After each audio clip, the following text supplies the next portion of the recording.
Hello everybody. I know I haven't really been talking about HSR all that much lately. It's because I've been very focused on WUWA, and of course I, as always, will apologize for that. However, I think most can agree the game's been pretty dry as of late. There was no way at all that I could guarantee Cyrene. So at this point, it's just a waiting game of picking up Hanami and probably making her my next main DPS, and also a Cyrene rerun to make my Anoxa stronger. However, I didn't realize the MOC had reset recently, and I did MOC today, right? So if we go over here in like the view details thing, you can see that I, first tried MOC. These attempts are just floor 9, 10, 11, and 12. It was a 7 cycle. Right now, depending on how you interpret the cost system, these teams are much more expensive than they look, or they're less expensive than they look. So if we're talking about strictly limiteds, it looks quite expensive, right? I was running this E0 S0 Danny with my E1 S1 Archer. I was also running this with my E1 Tribby, and then also my E0 S1 Sunday, right? Now, the reason why I say the cost system is a little iffy is because technically speaking, I didn't need to spend for, I believe, 3 limited on this team.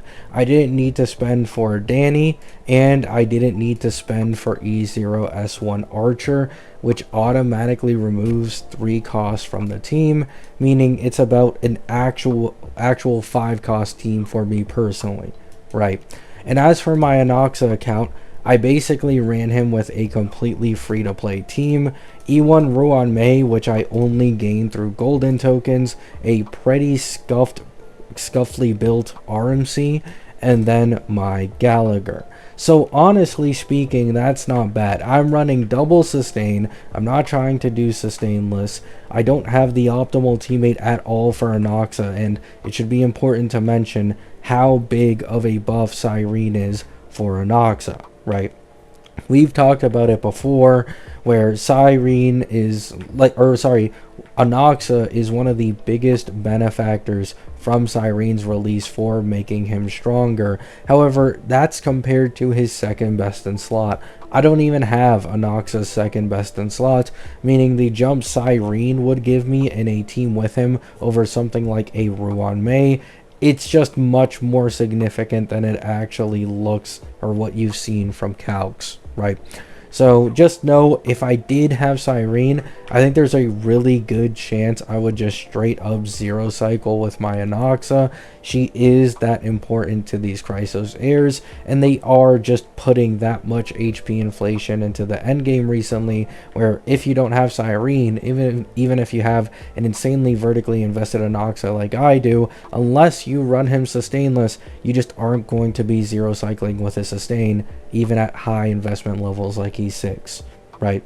However, 7 cycles isn't that bad. I expected this. I knew I was going to be able to first try clear the endgame content for MOC.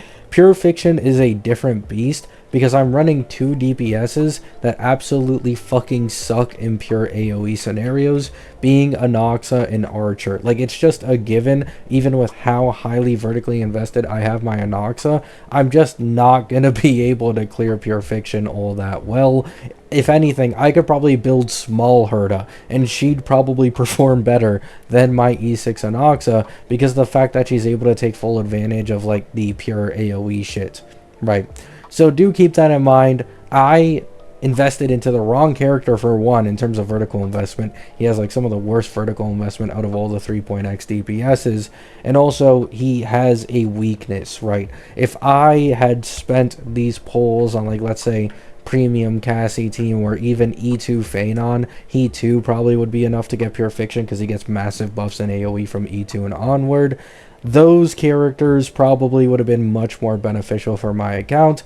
However, for those who have been watching this channel for a while, you know this account was always dedicated towards making my Anoxa team as strong as possible. So there's not really logic being applied here in terms of my polls.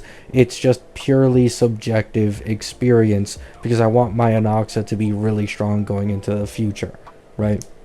As mentioned earlier, just waiting for Hanami right now. I'll obviously get Cyrene on a rerun for my Anoxa, which will make him significantly stronger. After that, I will probably look for Saridra, since she's a bigger buff to Anoxa than she was before because of the Cyrene-Saridra synergy. There's a lot of things I still need to pick up in HSR that I hadn't really been thinking of recently. And yeah, it's kind of fun to think about again. I, once again, haven't been making many HSR videos as of recent. Guys, there really isn't anything to fucking talk about.